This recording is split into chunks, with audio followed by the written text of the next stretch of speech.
Welcome to the Linear AccessBase2000 Module 3, Adding the Cardholder and Credentials.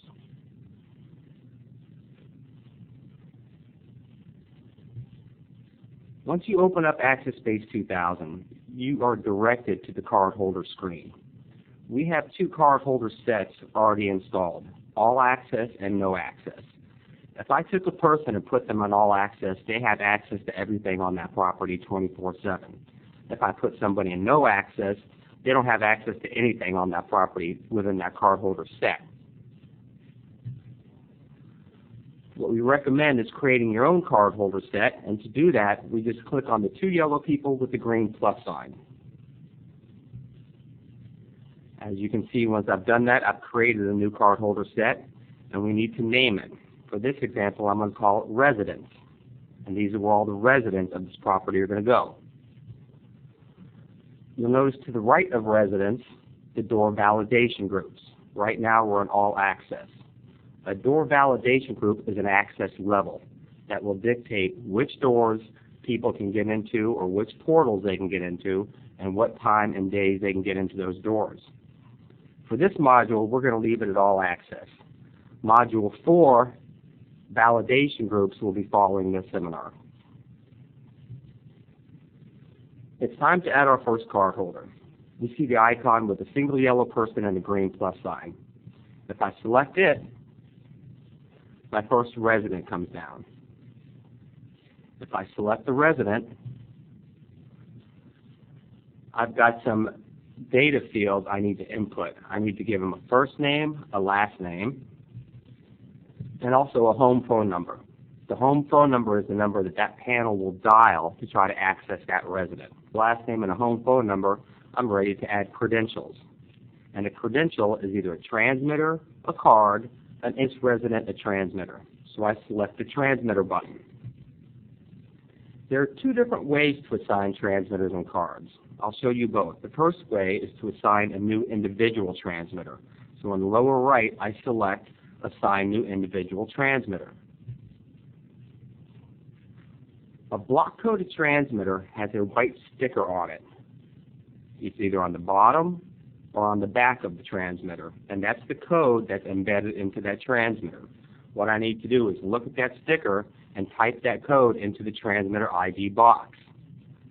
For example, this transmitter might be 12345 as the embedded code. After I input that data, I select OK. And I can see that that person now has an icon of a transmitter, and transmitters assigned to this cardholder, I see to have one individual transmitter assigned. The second method is to enter them as a block transmitters, and I can use the Assign button. To do that, I need to go to the hammer and screwdriver and go to Credentials. If I select block transmitters or block cards, they're both input the exact same way, I see a button that says Add Transmitter Block. If I select that button, I have a transmitter block start and a transmitter block end. Block transmitters are sequential in number. So in this particular box, my transmitter block starts at 25,100 and ends at 25,109. Once I input that block, I select OK. And I can see all the transmitters that are in that block. Keep in mind, entering transmitters as a block does not make them go active. They will not go active until I assign them to a person. They're just available for me to select. If I want to add a block-coded transmitter to a person, I go back to my residence, select my cardholder, select the transmitter button, and use the drop-down underneath the button Assign. Once I hit the drop-down, all the transmitters I put in a block are available for me to assign. I select which one and select the Assign button. I now see that that person now has two transmitters, one block-coded and one single. Cards are inputted the exact same way. I can either input them individually or select them as a block. Next, I need to program an entry code to this person. The difference between an entry code and a directory code. A telephone entry panel has a keypad on the front. It is basically waiting for a resident to walk up and type in an entry code, for an example, 1234, and unlock the door. However, if a visitor wants to contact a resident, they will scroll through the names until they see the name they wish to contact, and there'll be a directory code just to the right of that name. For an example, it might be Paul Jones 001.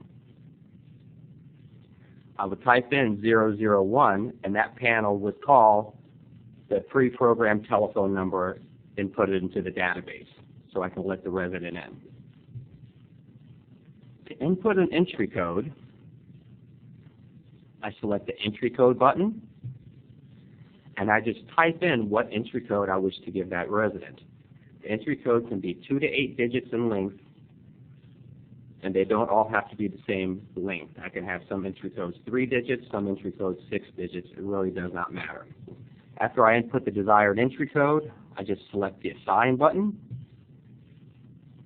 and I see that now the person has an icon of a keypad next to entry codes, and I can see the entry code assigned to that card holder.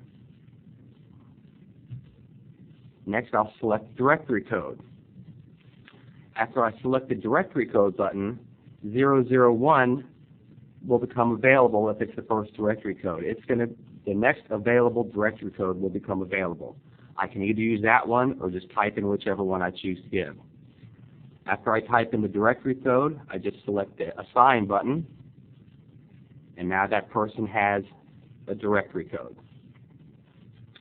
If I need to input a second card holder, I just select the yellow icon with the green plus sign, and I input as many card holders into that card holder set as desired. After I'm done inputting the credentials, I select the Apply button at the bottom, connect to the panel, and upload the changes. That completes adding card holders and credentials. My name is Paul Jones. Have a great day.